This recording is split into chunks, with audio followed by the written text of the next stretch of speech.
Bon, nous voilà dans la deuxième partie. Maintenant que l'on sait qu'on mesure le taux d'alcool dans notre liquide fermenté et que l'on sait ce que la fermentation génère, eh bien il faut que je vous parle maintenant des levures pour comprendre la suite. Bon, déjà les levures, c'est quoi? Les levures, ce sont des champignons. Et des champignons qui ont la dalle, qui ont faim. Et des levures, il y en a deux types théoriques. Premier type, on a les indigènes qui sont présents naturellement dans les matières premières, mais aussi dans l'environnement du chai. Vous allez voir, le chai, on va en parler plus tard, tranquillement. Et deux, on a les sélectionnés, les triés sur le volet, celles qui sont faites sur mesure. Alors parlons des indigènes. Ce qu'il faut savoir sur les levures indigènes, c'est qu'elles se battent entre elles, entre les levures, les bactéries. Elles sont en concurrence les unes contre les autres. Et ça génère beaucoup de congénères ou arômes. Finalement, c'est un petit peu comme un combat de boxe. Plus les combattants se battent dans la durée, plus ça fouette. Ça pue, ça génère des odeurs désagréables. Et donc,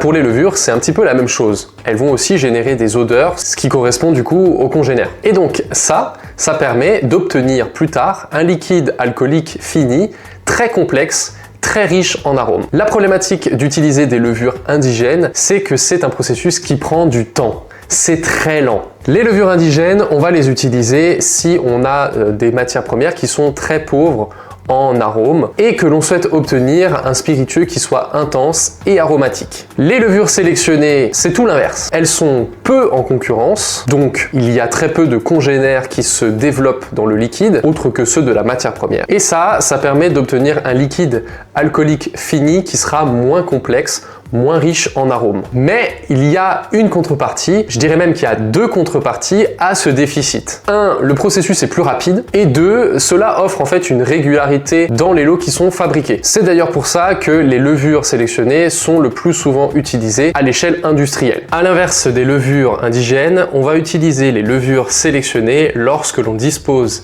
de matières premières qui sont plutôt riches en arômes et que l'on souhaite un spiritueux plutôt neutre ou très peu aromatique. Ainsi, comme on a deux types de levures, on peut considérer qu'on a deux types de fermentation théorique. La fermentation lente et la fermentation rapide. Donc pour conclure, du côté de la fermentation lente, on a une utilisation des levures indigènes qui crée beaucoup de concurrence entre elles, ce qui permet de développer beaucoup de congénères. Et derrière, ça donnera un liquide alcoolique qui sera très complexe. A l'inverse, au niveau de la fermentation rapide, on va utiliser plutôt des levures sélectionnées, triées sur le volet, ce qui va permettre moins de concurrence mais plus de régularité, avec peu de congénères développés autres que ceux de la matière première, ce qui va donner à la fin un liquide alcoolique qui sera moins complexe et moins aromatique. Voilà, je pense que vous savez presque tout de la fermentation.